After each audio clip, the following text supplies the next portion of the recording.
All right, welcome back, Game Theory Podcast listeners. Now we have Jared Smith with us, and we're going to be talking about The Walking Dead. So, before we say anything, there's spoilers in here. So, if you haven't finished the second season, go ahead and feel free to skip this, or just completely ruin it for yourself. But that's fine either way. Right. Hey, Jared, how are you? Doing fine. How are you guys? Doing good. Jared Smith, he is the host, one of the hosts of a podcast called Logicast. I was fortunate enough to be on it about a week ago, I think. And yeah, it's good. So go tune in if you guys are interested at all about topics that revolve around atheism, belief, anything like that. Cool.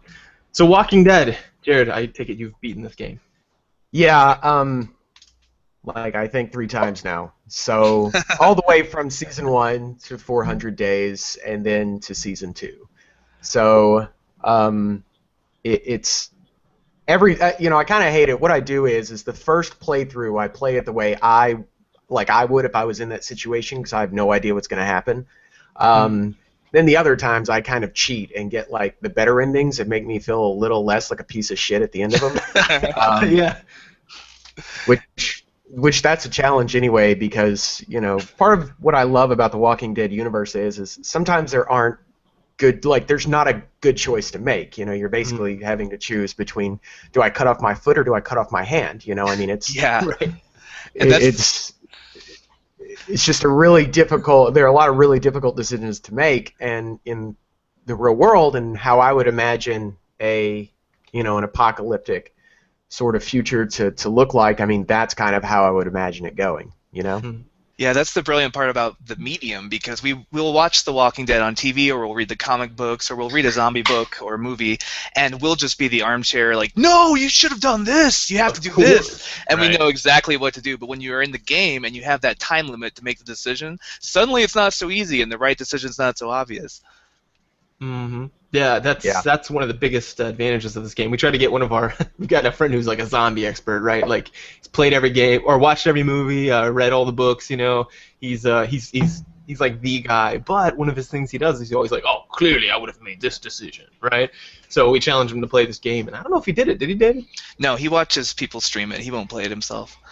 See. Yeah, that way you can preserve that I would be totally fine in a zombie apocalypse without ever having to test it.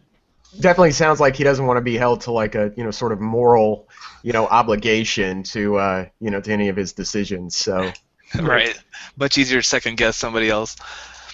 Oh, and that is the worst. Whenever you're trying to lead some group and they're constantly like, are you sure we should do that? It's like, no, I'm not sure. This is just the best guess I've got, man. I don't know how it's going to turn out. And then when it turns out wrong, they're like, how could you? You're like, dude, I don't have a crystal ball, and those don't work anyway. So I don't know what to do about this. I just did the best thing I thought was good.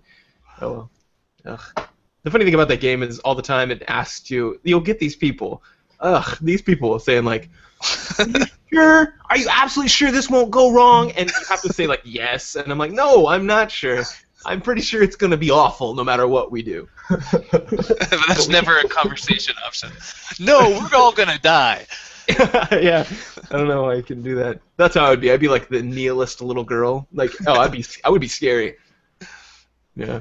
Let's talk about the protagonists. Let's talk about Clementine versus Lee, and the differences between the experience of playing them both. Well, yeah. I'm sorry, I didn't mean to interrupt.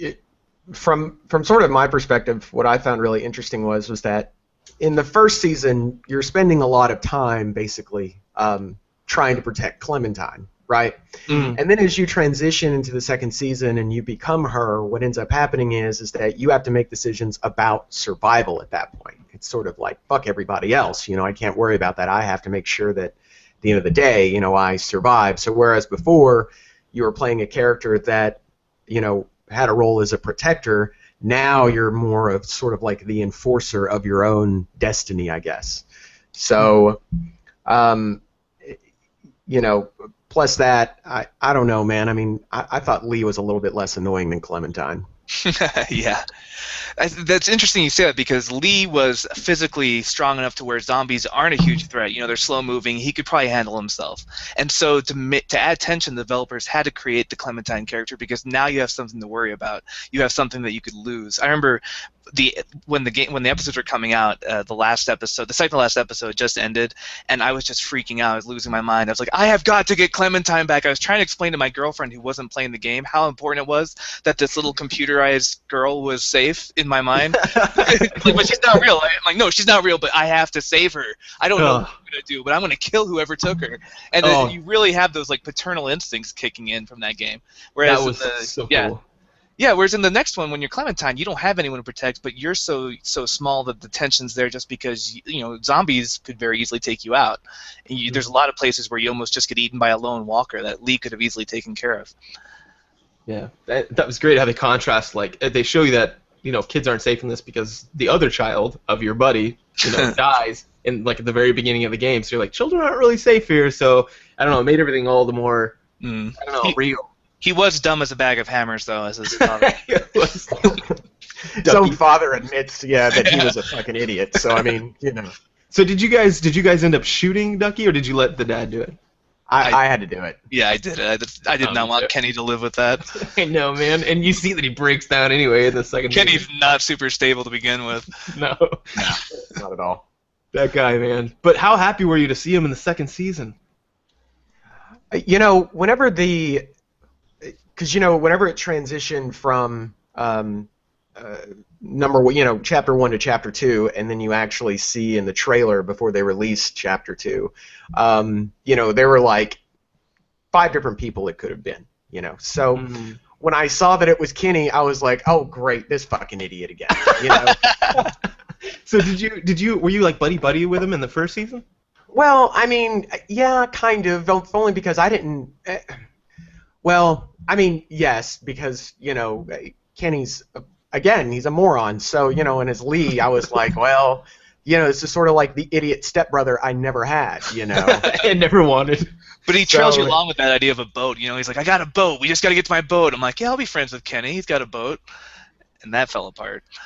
It's pretty funny. Immediately upon hearing that we were going for a boat, I was playing the game, and I played through all 5 chapters, like, probably been about a year and a half ago now during Christmas. It was like Christmas break that I had from work, and my wife and I weren't married yet. She came down and stayed, and I allegedly smoked some pot, and I just sat there and I played, I just sat and played The Walking Dead. But but every time he kept bringing up the boat, I'm like, in my mind, I'm going, Kenny, quit with the freaking boat, dude. Like, you're not the only person who had this idea, Like, you're not going to score any points for freaking originality. And, then the guy, the homeless dude of all people, was like, you think you're the only ones that thought about getting a boat? And I'm like, I've been saying this for freaking, 2 chapters now, but nobody listens. So, nobody listens to Lee. He's just a history professor. Like, I'm a history professor. What the fuck why do I belong on the water? Like, I don't belong in the water. That's the last place I want to be. Especially as a black guy on a ship. Yeah, I mean, Yeah, well, yeah. Oh my gosh. And it's funny that there's so many times where you're kind of yelling at your screen and you don't have one of those dialogue options. And I don't know, it's tough. It's tough making a protagonist that's believable, but also like a victim to like certain situations. Yeah. I tried like you when I first played. I tried to be Lee as if I were Lee, like the choices I would make. But when I was playing Clementine, I found myself more trying to almost role play like this is what Clementine would do. She's kind of hardened by her experiences. It was weird trying to get into the head of a borderline sociopathic 10-year-old who just has a lot of survivor's guilt. And so it really colored my decisions. Like when Kenny is beating the crap out of that cult leader, I was just like, no, I'm watching this. Clementine wants to see this. She's at that point. You watched? Yeah, I just watched. I watched too.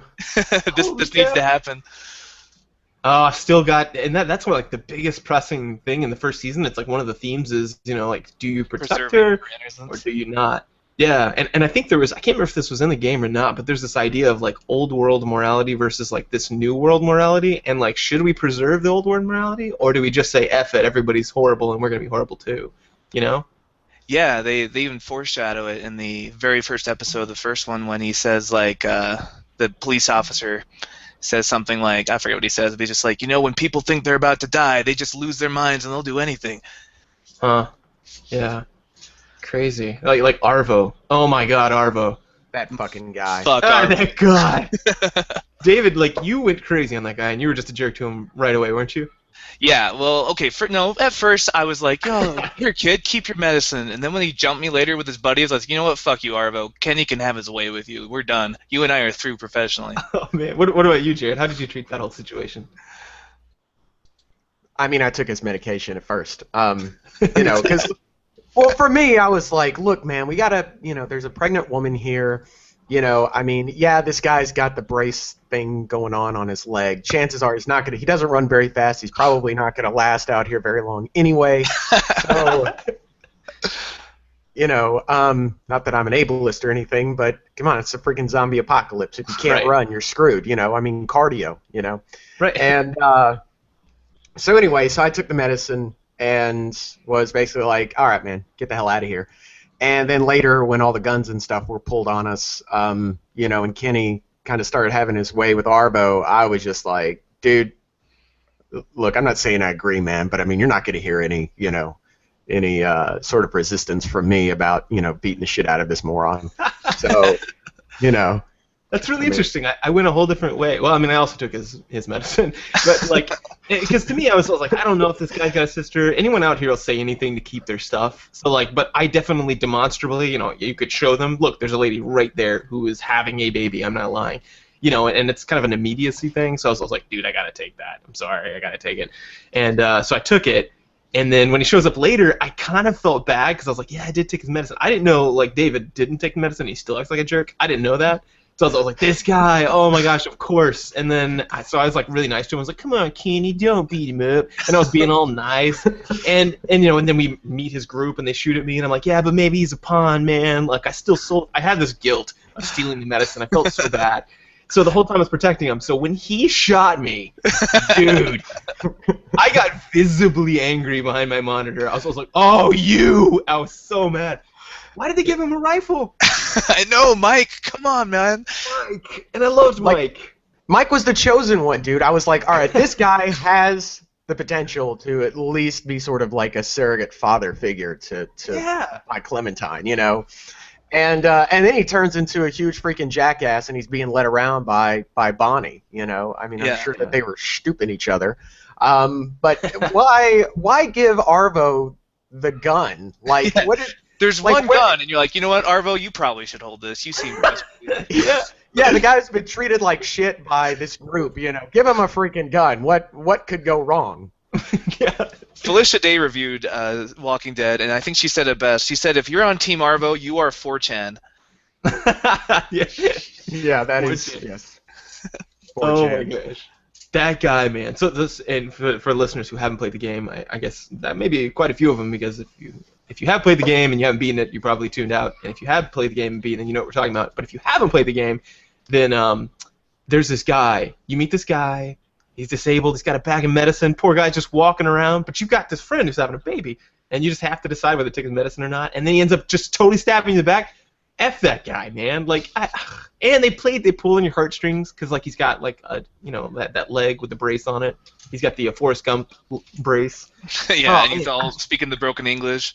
Poor guy. And then he's all quiet when Kenny's acting real mean to him, and I was like, is he quiet because he's being a jerk, or is it because he doesn't know English? You don't know. The developers did that on purpose. Considering the fact that there was such a huge blow up in the first season over medicine, if I were Clementine, even taking it, I would have expected some sort of a like rebuttal, if you will, or at least a response. I mean, Jesus Christ, like it seems like more people have died over medicine in Telltale's version of The Walking Dead than anything else. That's ironic. Yeah, I mean, it's what led to freaking Duck's death, and I mean, it just just seems like a really serious problem. I mean, you always want to keep that medicine around. Personally, if I had been given the choice, I would have taken his medicine and shot him. Well, just because you never know. I mean, I know everyone's probably listening and they're like, God, this guy's a freaking psychopath. Hey, man, no, dude, this You know, this is the You have to be a apocalypse, psychopath man. to survive. Yeah. Well, No. I mean, I'm 10 years old too, so like, what the fuck is gonna happen to me? You know, No, I mean, you're I'm a right. 10-year-old girl. Be And like, there's two things about that. Like one is I did the same thing by just letting him walk out in the cold by himself. You're basically just saying you're dead because you even as a group with like you guys have food, you guys have warm clothes, and your legs work okay. You can probably we were still worried about being outside. So this guy who had no food and his clothes were pretty arguably thin. I don't know. I was assigning him to death, but I couldn't bring myself to shoot him. But that's funny because you probably heard that whole philosophical quandary of like they say that someone will like if you can distance yourself by like pushing a button to kill someone that's in another room versus like actually pushing someone off the track like a train track to save a life, we're less likely to push the person the direct cause, even if it's just as direct with the button. It's like we have a problem actually doing it, getting our quote unquote hands dirty. the trolley problem, right? Yeah. Yeah. Yeah, we don't want to be the guy that pushes the fat guy in front of the trolley. Mm-hmm. Crazy. But I mean, if I knew the fat guy was like, living with terminal cancer or something, then I might be a bit more inclined. I mean, the problem with those, with those things is that you don't have enough information to really make a proper decision, right? Which is kind of the problem with Telltale games. Like and not a problem, it adds to the tension, but you never know what your decisions are going to be or how they're going to turn out, and you have to make them fast. Oh, it's so good. I wanted That to go timer back. is the best. Real quick, I wanted to go back to Carver because I thought, personally, for me, I wanted my Clementine to watch him die. And my justification behind that is he made a comment about not most of your group, but they're not like you and I. They're we're the same, you and I, cliche. Yeah, they won't make and what he was saying, I think, is that they won't make the tough decisions, the decisions that need to be made, that could get people killed or could lead to other people being killed or whatever. But at that point I was like, you would probably, if the roles were reversed and you were watching me get the shit kicked out of me and I was about to be murdered, Carver, you're an asshole, you would probably watch me, so fuck you, I'm going to watch you die too. Yeah. Yeah, it's kind of karma, right? Like he was trying to mold you into his image, and then that turned out to be part of how he died. Yeah, and for our listeners, Carver's like this, almost like a governor character, from the movie or the show, and he's he's despicable, and he's like, he does whatever it takes to survive, but as a real bad guy. And then you get to this point where you kind of overthrow him, and then Kenny gets this crowbar. It's a crowbar, right? Pretty sure it was a crowbar. Yeah, it was crowbar. Yeah, and he goes to bludgeon him to death, and like that's a pretty brutal thing to see. And you get a decision, as the hero, who's the heroine, the female little girl, who's just sitting there, and you get a chance to either walk out or watch him get beat to death. And I actually chose to walk out. I was still like, maybe there's some hope for, That's because you're a fucking liberal. Yeah, that's what it is. I guess so. But most people watch that. Did you see that at the end? Like 70%? Yeah. There Wow. was not a lot of goodwill for Carver, and I think a lot of people were trying to do the badass Clementine route at that point because he just made sense. So there's tough decisions like that, but what about, I can't believe this one was the closest it was. There's a point where there's this guy walking across the water, and he falls into the ice, right? And as he's sitting there in the ice, he says, oh, you get a choice. Either, he says, don't come closer, the ice will break. If you get closer, don't come closer. So you get a choice of whether you want to shoot these zombies that are behind him to make sure the zombies don't get close and eat him and also maybe break, or you can try to run up there and try to save him. Yeah, trusting that like you're young, you're lightweight enough to do it. Yeah. So what did you guys do? Covered him. Okay. I didn't. I ran and jumped my little ass into the freezing freaking water. So. So did it break then? Is that? No. Like you run and then she does this little sliding maneuver, kind of like she's a secret agent, and sort of just falls into the water and goes down to try to get him, and then Luke, is pulled down by a zombie. So, Okay. Huh. So in the other one, like you just shoot for a while, and then Bonnie's the one who runs over there and breaks. Freaking Bonnie. She's been lusting after Luke the whole game, and then she's like, I'm gonna go save him, and she gets her fat ass on the ice, and they both crash through. She's so not fat. She's tiny. Bonnie. But but she's heavy enough to break the ice apparently, because that was not a good plan. No, yeah. I was surprised at that. Like I couldn't figure out. Like I did the covering thing. I shot because I was like, yeah, whatever. He can pull himself out, and if he can't, well, then that's on him. But it'll never be on my hands. But yeah, a lot of people. It was almost split right down the middle of people who helped him and those who shot. And that's Shot another him. one of those. The game was criticized for this illusion of choice, where no matter which way you choose, he's going to drown in the water, and you're going to probably fall in trying to get him. Mm-hmm. Because That's life. Yeah, that's life. It's destiny. I mean, you know, a lot of the criticisms that I heard about the game, which I don't think all of them are illegitimate, but this idea that, you know, you were sort of playing into these choices, and, you know, but the choices, it didn't matter which ones you made, you know, the outcome had already kind of been decided.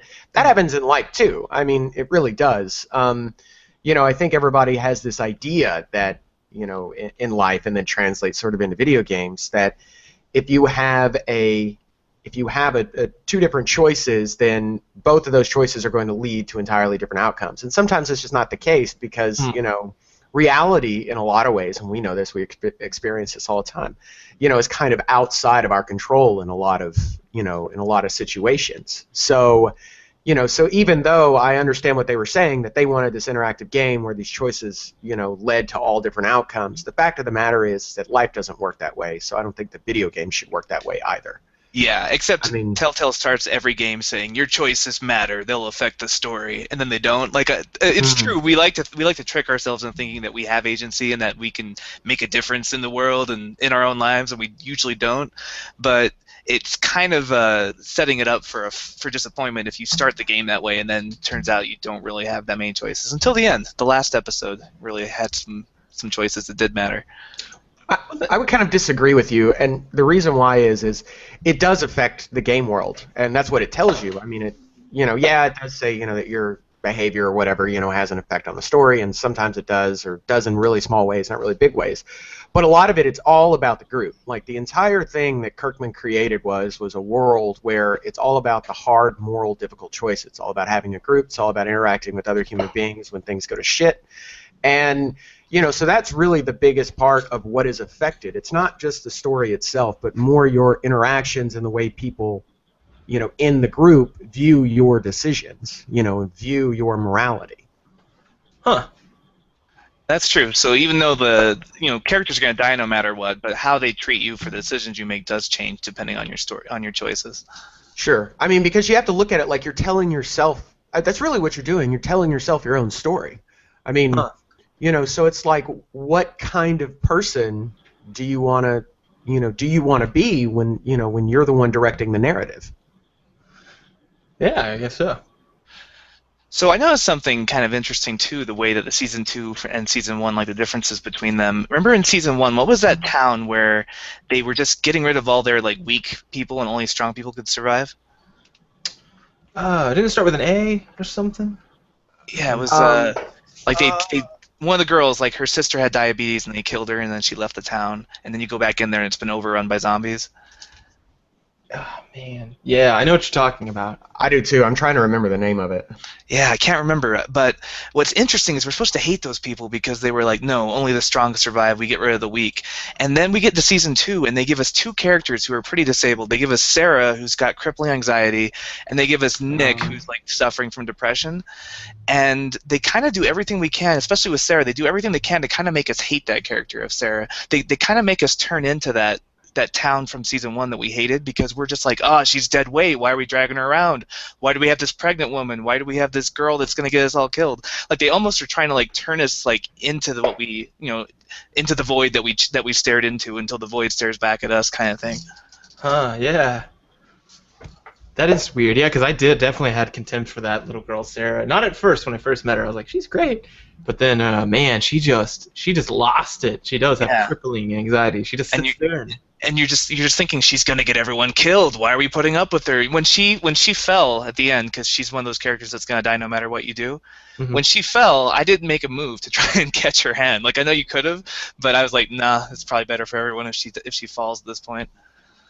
I did too. Yeah, I actually was like, well, that was a long time coming, and like I didn't even try. Right, and yet you felt disdain for that town that had that same philosophy. Huh. That's true, man.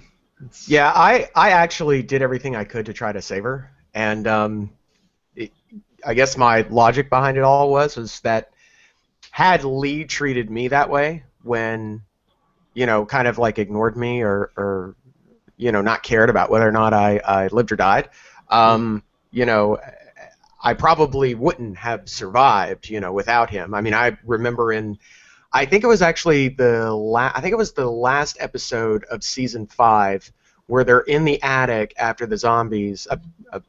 Season 1, excuse me, episode 5.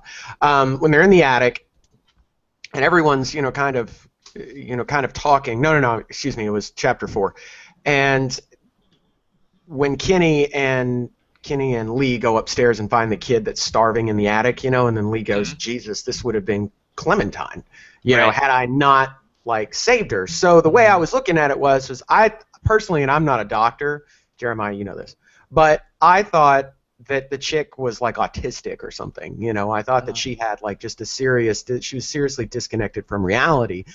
But if you think about it, so is Clementine. Clementine had no freaking idea what was going on. This is in the eyes of a 7, 8-year-old girl.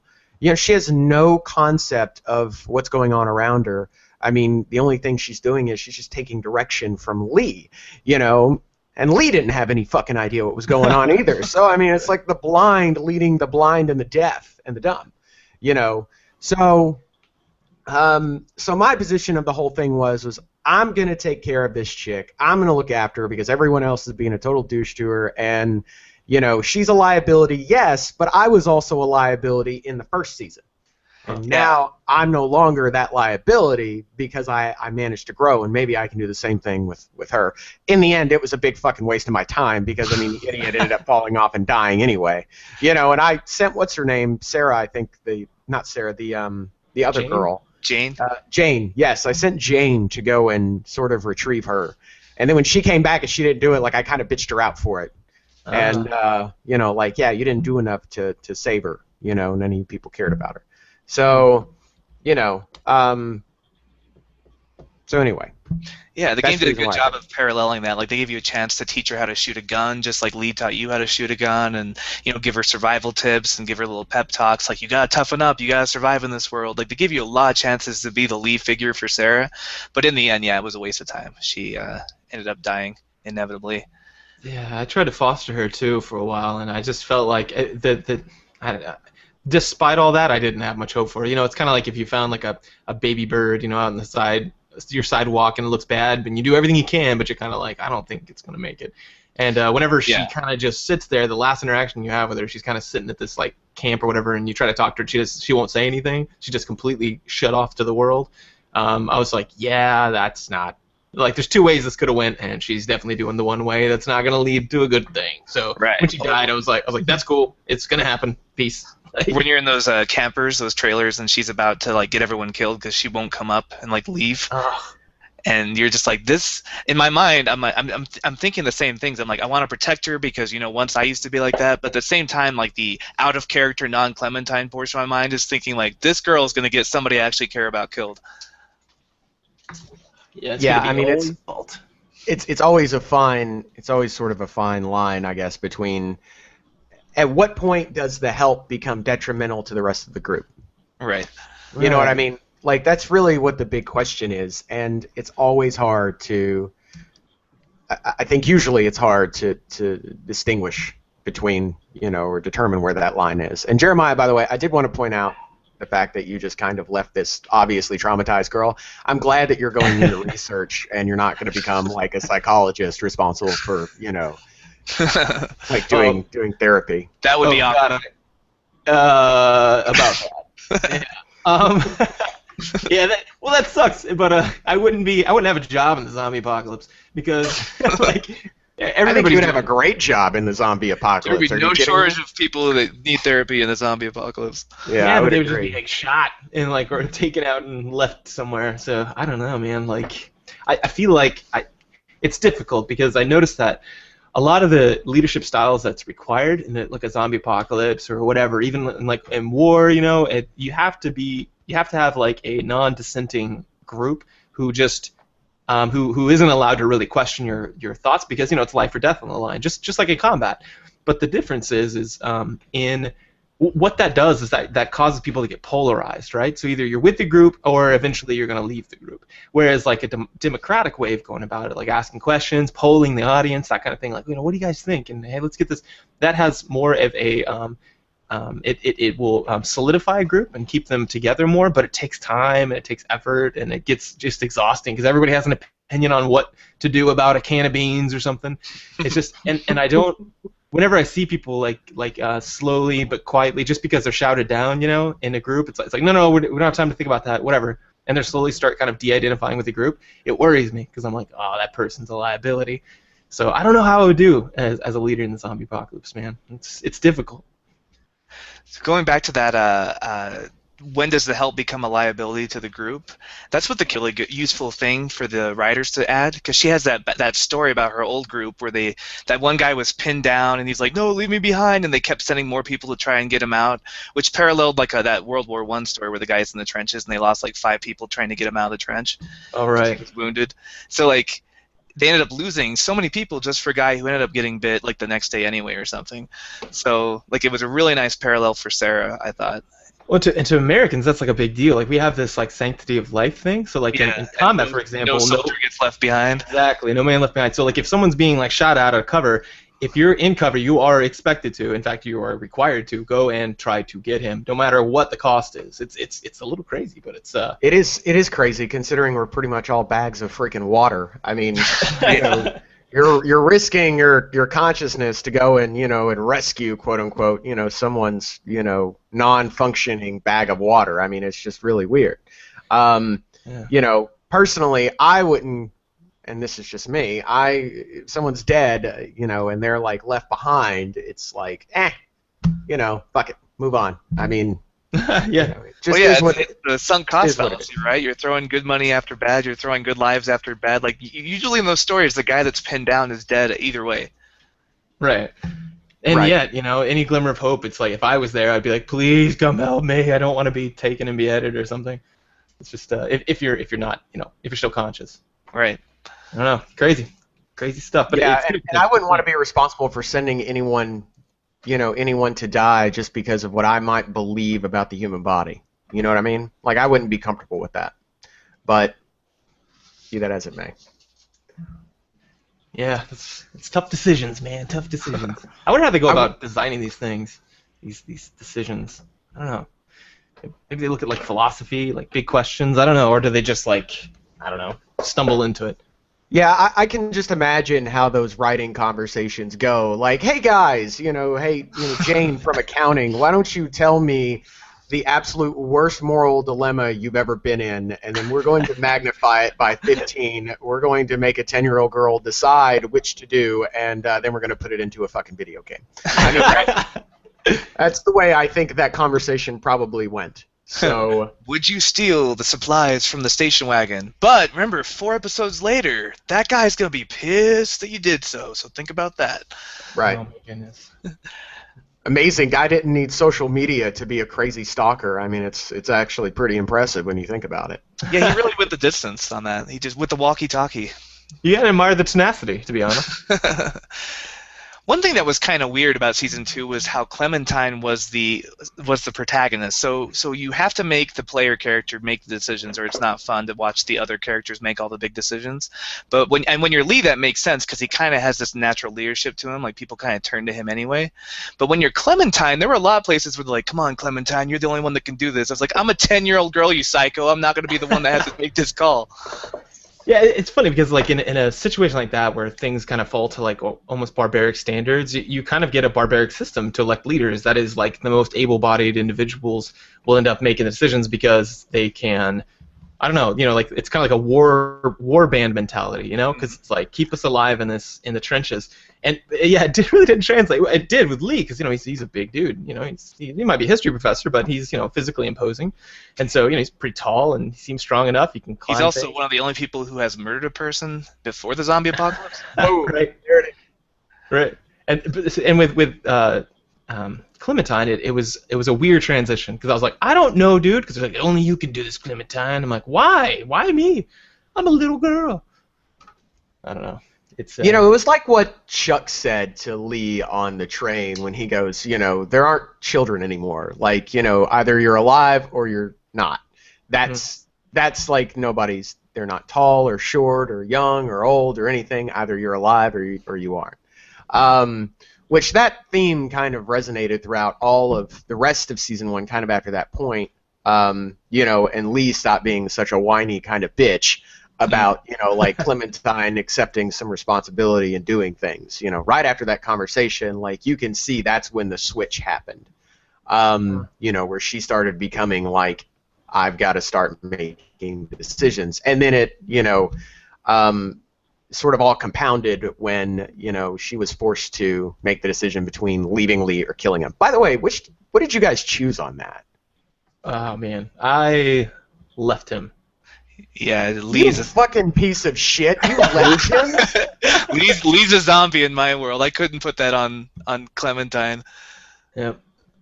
That was like his last act of sacrifice, telling her to walk away and leave him. This last act of sacrifice? Like, you chain the dude to a fucking radiator. Which one? And He he's had one about arm, to turn into a zombie. a one-armed zombie. Hey, it's the tough choices, man.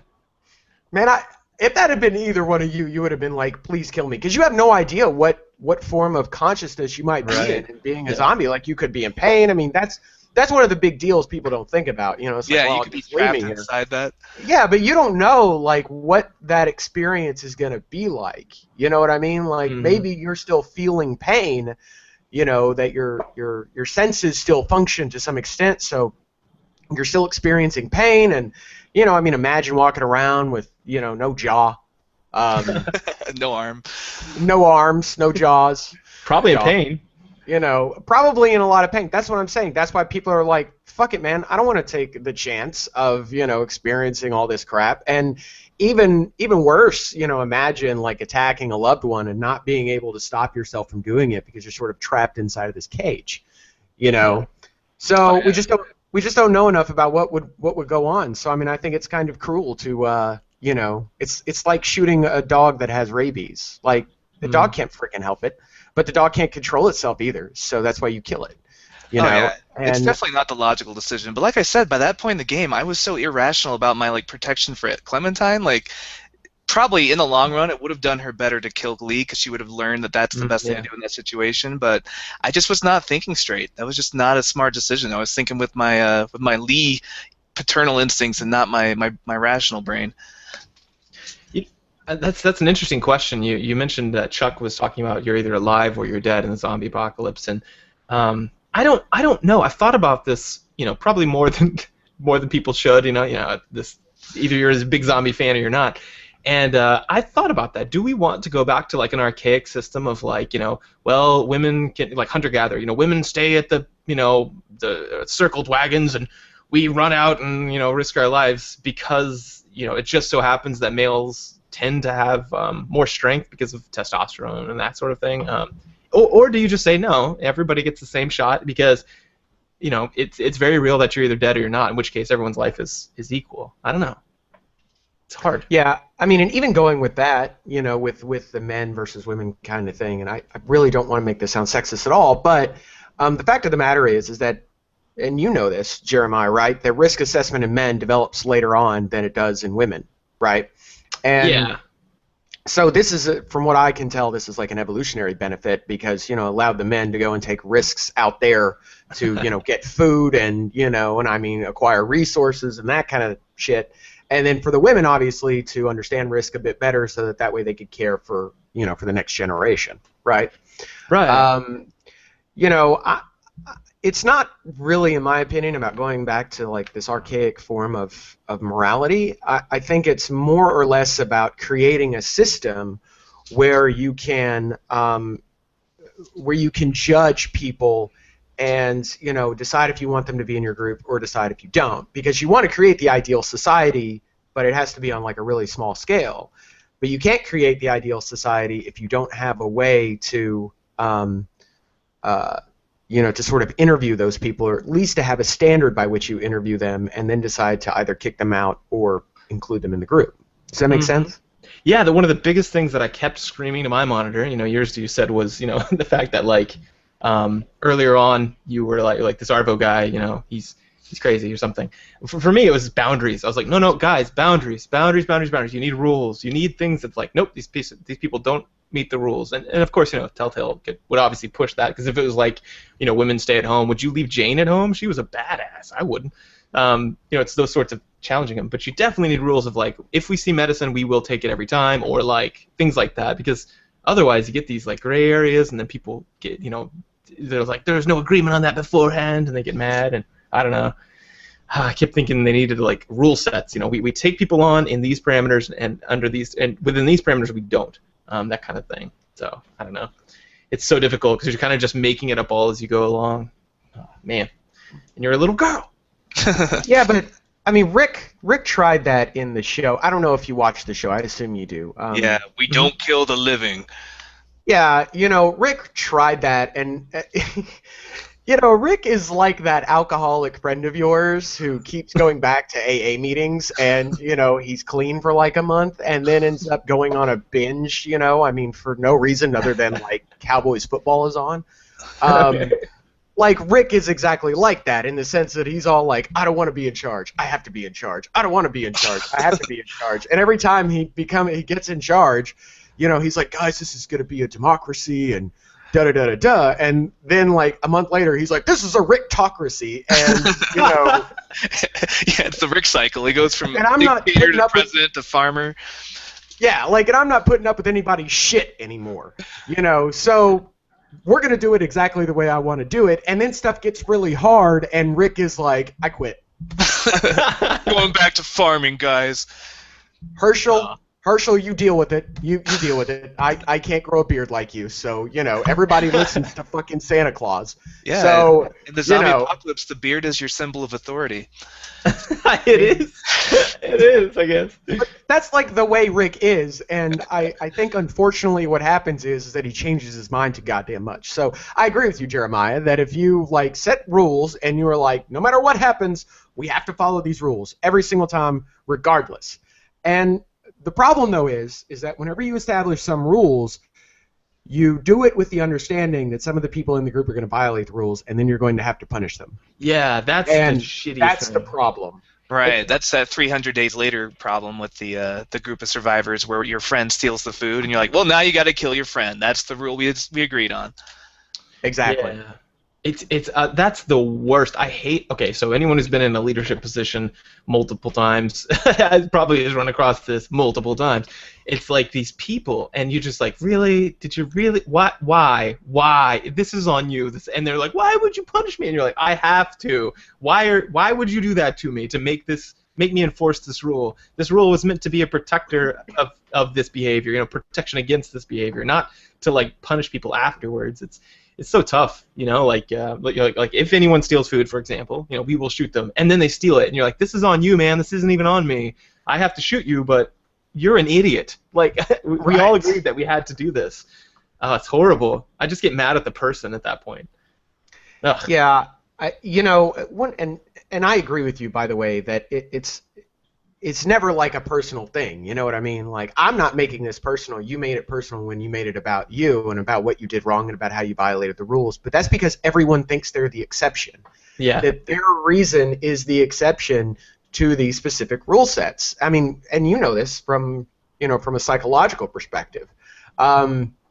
Leaders fall into this gap where they end up believing that they're the exception to the rule because they're the ones with the power, right? So in the Walking Dead universe, you really do see this theme with guys like Carver and Rick and the governor, where they demand everybody be subservient to them, but they're not even willing to follow their own rules. Yeah. So, I think this happens on every level, even in like for example, even in business, like your bosses will go out and they'll have like a beer lunch, but you're not allowed to do it. Things like that, like or don't use anything from the expense account without make sure you document everything, and then they just get like whatever they want from theirs. It's so annoying. I do as I say, not as I do. Yeah, there's a there's a funny thing that like my clinic director said about he said there's kind of two different leadership styles. He goes, roughly. One is every time you come up with a difficulty, you make a new rule to protect yourself from that difficulty again. Another one is just to say like, no, we're not gonna. This is just an exception, and we'll roll with this. And I noticed that like I definitely fall in the first part of that. I tend to make rules if I come up to a difficult situation. I'm like, okay, new rule. But then it gets to the point where it's a bureaucracy, where like it's like this bureaucratic red tape to get through anything. It's like, no, remember we said we'd talk before we distributed food, and that if you got a bigger portion, you were required to report it, and you know what I mean. It ends up this whole series of steps that like just seems like I don't know, like a little trivial. I think part of that stems from our desire to try to prevent problems from ever reoccurring. Because I mean, every rule that exists almost exists because somebody somewhere violated some version of it, and you had to implement the rule in order to establish like a standard. And and that's a lot of where I think bureaucracy sometimes kind of originates from is that okay, well this is this really weird odd exception, but for the sake of fairness for everybody, we have to now include this rule. Otherwise these people aren't going to be required to actually follow to Right. follow what we've established. Oddly, you almost need a rule to determine when you're going to make rules. Right. I don't know. It's crazy. I don't know. I don't know how I'd treat that. I feel like I would be a guy who had a lot of rules, but I don't know. Maybe not. Right, and then we gotta get lawyers, and then we gotta get courts, and then we gotta get someone to keep the zombies out of the courtroom and the whole thing. It's hard to make a society that's so complex when you're living on the edge of survival the way you are. Yeah. That's right. You got to factor in the whole like, yeah, but we gotta use a lot of our manpower for hunting and fishing and keeping zombies out of camp. Right, yeah. And I feel like the more rules you make, the more likely you are to get overthrown by people who don't like rules. So eventually, I don't know. It's difficult, man. I like that they highlight these things because it really brings out a lot of things of human nature, and people think about it more often, I think, maybe. Yeah, really, Carver's society might have lasted if we hadn't joined it, and let all the zombies Yeah. in. Yeah. Uh-huh. I think he was the right amount of insane, but still enough of like a moral absolutist that he understood the score. You know what I mean? Like he did. He fully understood exactly how to treat people, exactly how to talk to people, exactly how to get out of other people what he demanded, while making sure that that it was a tightly run ship. Yeah. He fucked up when he got another man's wife pregnant and tried to go after her because he was so obsessed with the baby. Like that's where he fucked up. Right. So had he just not worried about it and stopped looking, he would have been fine. They probably would have dealt with the horde, and we wouldn't even be talking right now because Carver would still be alive and wouldn't have gotten beat to death by a one-eyed redneck from Florida. Yeah, like if you take the morality out of it, he was doing that bigger picture thing. Like I'm saving lives in the long run, even if I have to push an occasionally annoying Indian guy off a building. Like in the long run, we're gonna survive. Yeah, and I can definitely get behind that. Like for something that we preach a lot as like behaviorists and psychology is functional analysis. Always know why you're doing what you're doing. What purpose is it serving, or what is it going to get you? And what that causes though is a little bit of two-facedness. Like I do this a lot where I pretend that I'm confused with something when you're not. That would be a low-level kind of lie where you're like I don't. Let me see. If I can get this right, you're kind of saying this, and you say something wrong so that they'll correct you. We do this. Like therapy is almost all this. We're just lying because like we're pretending like we don't know so that you can be part of it because people sign on. You get treatment fidelity. People are more likely to stay in therapy when I know exactly what's going on with you. But you have to feel like you came up with it to increase the chances that you're actually going to make it successfully through therapy. So because people adhere to ideas that they came up with, and they're more likely to do the tough homework whenever they came up with the idea, even though I know exactly what you're going to do. And if you say the wrong one, I'm going to be like, oh, let's try again. I'm going to guide you to the right one. But then you get stuff all the way to high-level stuff where like you're just blatantly lying or you're killing someone behind the scenes because you're like, well, it's necessary. Because then that functional analysis can lead to things like that. And I think that I might be, I'm with you, Jared, on this one, that I might be kind of like that. Kill someone behind the scenes and then just not tell people because the group can't handle it. And if they could, they would also be in charge. I don't know. people are fickle, you know, and they want to make decisions based on how they feel about something, but that is not, as we see through these games, that's not really a good director. Speaking of tough decisions, we need to talk about Jane, the surrogate badass big sister, and the end decisions that we made. Oh, yeah. Yeah. All right, so here's what I did. I fucking shot Kenny. Right. You bastards! You killed Kenny? I know. Okay, so let me walk you through my logic. All right, Kenny completely freaking and totally lost it. Oh, wait. Let I me mean, stop you. All I'll do is I'll set the stage for you to tell your story. I'm going to tell the audience in case you haven't played this game. What happens is you got this buddy named Kenny. He's kind of a little crazy, but he's loyal. And when I say a little crazy, he's got an anger problem. He's a little crazy. He lost his son. He's pretty nuts. Then, and you've known him for a while. And but he's kind of weird. He's been losing it for a while. And then you've got this new girl that shows up, and she's kind of like David said, this surrogate older sister who's a badass. She's lived on her own out in the zombie apocalypse. She's awesome, but she's also very hardcore pragmatic. She makes these decisions that are a little questionable. So what happens is she loses this baby. There's a baby involved. Kenny, your friend, takes this baby on as the kid and says, or has his own almost, and says like, oh, I'm going to protect this baby. This is all my hope is put on this baby. And then the badass older sister, Jane, is like, oh no, this guy is going to lose it. We need to get rid of him. He's dangerous. And so she hides the baby and pretends that she lost it so that she can provoke Kenny to attacking her to show you how serious he is, how scary he is. So they get in this they won't listen to you. You're like, stop, please stop. And eventually you've got this gun, and he's running a knife into her, like slowly. So you've either got to watch her die as he slowly pushes the knife into her heart, or you've got to shoot. You got to either shoot Kenny or shoot the girl, or just let her die, I guess. So you got to make a decision, life or death. Either Kenny, your old friend who's going crazy, or your new surrogate badass sister that you just met, but she seems pretty cool, and she also probably just hit a baby to make someone try to kill her. Right. So you did what? You shot Kenny?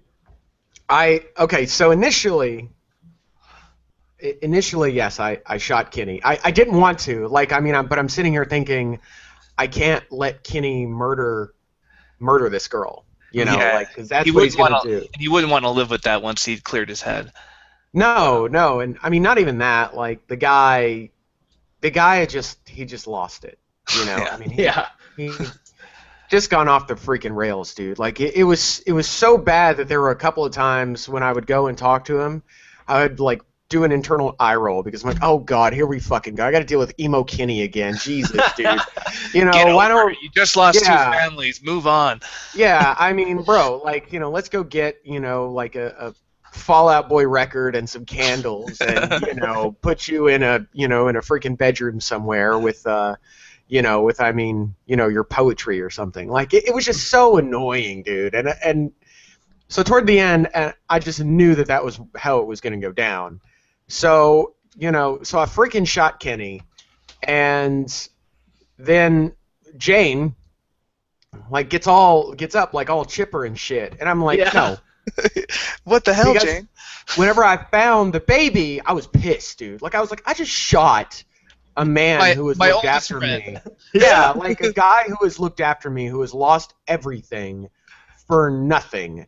You're a fucking cunt. Go fuck yourself. And I walked away. Like, that's exactly what I did. I had the same reaction. I was like, you know what? First of all, if you're willing to manipulate somebody's life to make me shoot my oldest friend to prove a fucking point, no. I'm taking the baby and I'm leaving. I actually would have rather left the baby there with her, but Clementine took the baby. So whatever. Jane, you and I are through. Oh, get this. So there's a theme, it seems like, for people who play this game. Everybody talks about the point where Clementine snaps, And for David, that was like you were like, well, I'm drinking a little bit, and Clementine is being just a complete pragmatic badass. She's just like, around episode 4, I had a lot of vodka, and I decided from now on, Clementine was a badass. Yeah. And for me, like, it's been preserved until this moment. When that happened, for me, this was it. So what I did was I was like, nope, from now on, nobody gets to see the real me, and I am a psychopath. So like at that point, I actually lied to her. I was like, yeah, everything's fine. Yeah, I totally forgive you. It's awesome because I looked at her and I thought she is a dangerous lady, and I'm not. But she's the kind of dangerous that you want around you, and I'm going to use her for my means, and she'll never know the true Clementine. So I'll just say whatever she needs to hear. So that was when I snapped, but I kept her on. I was like, okay, yeah, you're with me, but you fucking traitor. You got Machiavellian on it. Yeah, exactly. I just snapped right there, and I was like, no one can be trusted. I just lost everyone. F you. F everyone. So no one will ever be close to me again, and everyone's getting the bullets if they're like, oh man, my toe, I hurt my toe, or my toenails are long. I'd be like, bullet, your liability, bullet. So that was a cool moment, though. Very cool. It was. Like I said, I always go back and play the endings over again to see which one I can live with for the rest of the night. And I went back and played it again, and this time I let Kenny kill Jane, and I wasn't happy about it, but I was like, it's Kenny, you know. It's sort of like they should start a That's sort of so like they should, Kenny. yeah, I know. That's so Kenny. Kenny. Yeah. You know, oh, He's Kenny. like a little like half shrug and like, oh, Kenny, and the canned laughter triggers. Yeah. Yeah, you know. Whenever he enters the room, the audience starts clapping and cheering like Kramer. Right. There you go. You know, and he comes in and he just says something stupid, you know, and then the laugh track plays, and you know, I mean, I couldn't imagine the Walking Dead video game as like a sitcom. It would, you know. Walking Dead is filmed before a live studio. Yeah. I mean, it'd have to be one of the Robertson, you know, from Duck Dynasty. It'd have to be one of them playing as Kenny, you know, just so they could get like the accent and everything else, you know, totally spot on. Bust in there, God hates queers, and everyone starts cheering because it's just Yeah. Now, Lee, I'm not saying that I got a problem with black people, but yeah, I got a black friend. It's you. right. There you go. So what do you do then? What happens if you let him kill her? So if you let him kill her, you have like two other options, I guess, basically. Like either you can try to convince him. I'm trying to remember. Here's what I ended up doing. Because if I say something, I'm going to end up screwing it up. So I'll just tell you what I did. We agreed to go to Wellington, and you know, you get to Wellington, and they say that there's not any room, right? So it's you, Kenny, and Clementine, and the baby rather. You find the baby. Okay. So you get there and they basically say, look, I'm really sorry we have to do this, but we can't take any more people. Like, we're at capacity, if not already over, but here's a bag. So they basically hand you, like, this freaking medicine bag. And Kenny, and you can make two choices at this point. Number one, you can choose to take the bag and go with Kenny, or Kenny will convince the girl, like, look, these are kids. Like, one of these is a baby. You know, and this is like a little girl. Like, you have to take them. So, at that point, you have the choice between going with Kenny or, you know, going inside, because Kenny's like, look, you could take the bag, take everything. Just please take them inside, and I'll leave. You know, so I was like, all right, Kenny, thanks for the sacrifice, brah. I'm going to go inside and hang out where it's warm and there's food. And you guys bump knuckles and walk away, right? Yeah, that's basically what happens. Like, you know, Kenny essentially just starts walking off into the distance. He has no supplies. He has nothing. Oh my gosh. You know, and that was actually the first one I ended the game, and I was really, really angry. You know, now before when I shot Lee, like, you know, my eyes were so watery whenever I had to shoot Lee. The allergies, you know? are just. Oh yeah, no, I was bad. crying like a fucking baby. Sure. Yeah, me like, too. No, there wasn't allergies, like, you know. But on the second one, I was just angry at that ending, you know, that like Jane made me do that, and then made me do that to her. You know, I was like, fuck this game. I hate this game. You know, I was so angry. And Right, then- with Kenny dying, telling you did the right thing. You're like, no, fuck you, Kenny. I should not have done that. Right, I know. Like, nothing that you're going to be able to say to me, Kenny, is going to make me feel any better about the fact that I just shot you. You know. But at the Kenny ending, you know, the door to my office was open, and my wife walked by just as it was ending, and I'm like, Yes. she's like, are you crying? I'm like, no, I'm not crying. What are you talking about? It's fine. Not at all. Kenny redeemed himself. It was like, I mean, I know Kenny's strong, and he's probably pretty decent at survival, but he's such a moron. Like, I feel so bad for him. You know, I'm like, Kenny, what are you doing? Like, you're just walking into the distance. I'd have at least hung out next to the tree or something, you know, by Wellington, you know. Right. I mean, I don't know, man. Like, that ending was a lot better in the sense that it produced a lot more sort of like sensitive emotional feelings.